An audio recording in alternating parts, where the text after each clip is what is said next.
सरकार ने अपने दलाइल जारी रखे हुए और लंबा कर लें। मैं पहले भी कहता हूँ, सरकार ने ये मैच जीता था हमें बाहर फेंक कर। हमने कभी भी उनको बाहर फेंकने की बात नहीं की। हमने कहा आप उनको दिल खोल के सुन लें, हमें कोई जल्दी नहीं है। हमें जल्दी थी, हम चाहते थे ईद से पहले कोई अच्छी बात मिल जाए, नहीं मिली तो नहीं मिली, तो फिर अच्छा फैसला ही लिखा जाए आने वाले टाइम के लिए, लोगों के लिए, वकला के लिए, स्टूडेंट्स के लिए, रहनुमाइयों के साइफर क्या बनाए। और आज जितना आराम से सरकार अपने केस को पढ़ रही है, जितना ज़्यादा कानून को पढ़ रही है, उतनी गहरी जो है वो खड्डा उनके लिए खुदता जा रहा है, जिसमें वो गिरते जा रहे हैं।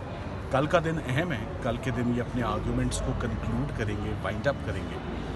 मगर साइफर का केस इम्पॉर्टेंट इसलिए था कि हमारी पहले दिन से एक हिकमत अमली होती है, और वो हिकमत अमली ये थी कि हमें किसी भी सूरत चौथी दफ़ा एक केस को दोबारा रिमांड नहीं करवाना। मैंने आपको पहले भी एक दफ़ा बोल दिया था, आमद हुई थी, आज फिर बोल देता हूँ। 4 मौके CSS की अटेम्प्ट में भी नहीं मिलते, 4 मौके मियाँ बीवी को भी नहीं मिलते। तो जज अबू असनाद जुल्करनैन साहब को कैसे 4 मौके मिल जाएं कि एक ही केस पे वो चौथी दफ़ा अपना हाथ सीधा करें, और चौथी दफ़ा जो केस में कमियां रह गई हमसे सुन के उन कमियों को पूरा कर लें, फ्लॉज को, डिफेक्ट्स को, शॉर्टकमिंग्स को, लकूनास को, उनको फिलअप कर लें।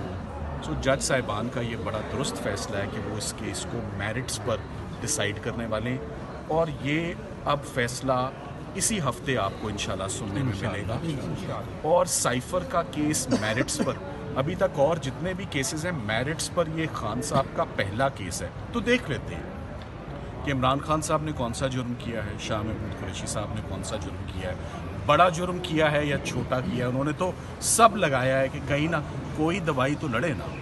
वो जो मैंने कहा था, हकीम साहब 4 दवाइयाँ हर किसी को दे देते थे, कामयाब प्रैक्टिस थी।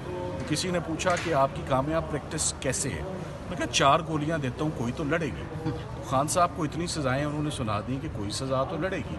ऐसे नहीं होता। You have to be very categoric, you have to be very specific. ये किसी की लाइफ लिबर्टी की बात है। ये बात मैं ज़रूर कहूँगा कि जब एक वज़ीर आज़म बिहाइंड द बार्स हो, जब एक seasoned foreign minister behind the bars हो, तो उनकी एक टॉप प्रायोरिटी बनती है। इमरान खान साहब को बिल्कुल स्पेशल नहीं ट्रीट किया जा रहा। अगर मैं ये डिमांड करूँ ना, बिल्कुल स्पेशल नहीं है। स्पेशल ये होता है कि मैं कहूँ आज ही फैसला सुना जाएगा। मुझे इमरान खान साहब की और सब लोगों को इमरान खान साहब के केस में आते हुए 2.25 माह हो गए साइफर आर्ग्यू करते हुए। रमज़ान से पहले, ईद गुजरे 2 हफ्ते हो गए, ये रमज़ान से पहले आर्ग्यू करना शुरू किया। सो अब बहुत मुनासिब होगा इंशाल्लाह। मेरी जज साहब से यही तवक्को होगी कि साइफर का केस एक आध दिन में सरकार अपने दलाइल मुकम्मल करके, तो हमें जो हक है, अगर एविडेंस को स्मैश हुए 15 दिन हो गए हैं और खान साहब और शाह साहब अगर अभी भी बिहाइंड द बार्स है, तो ये ज़्यादती है। हमने ज़मानत किसी दिन नहीं मांगी, ना ज़मानत मांगेंगे हम। एक स्टिग्मा होता है कन्विक्शन का, तो स्टिग्मा अगर कन्विक्शन का मिला है तो हम चाहते हैं that should be rinsed, that should be washed. And ये इनको दोनों को इन चार्जेस से, एक बात मैं और कहता चलूँ, आज एक शख्स को जब बरी किया जाता है तो 2 बातों पर बरी किया जाता है।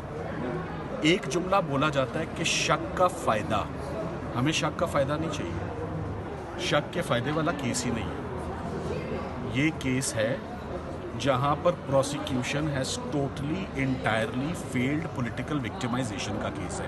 अंग्रेज़ी में बताता हूँ, बेनिफिट ऑफ डाउट नहीं चाहिए, ये बेनिफिट ऑफ डाउट का केस नहीं है। आज 1-2 दफ़ा मेरे सुनने में आई बात, अगर ये होगा तो शक का फ़ायदा किसको मिलेगा?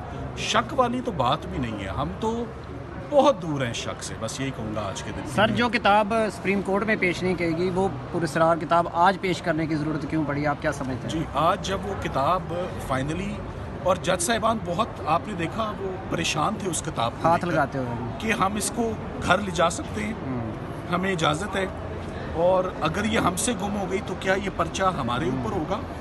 तो वो सरकार ने कहा कि जी किताब आज सलमान साहब को दे दें।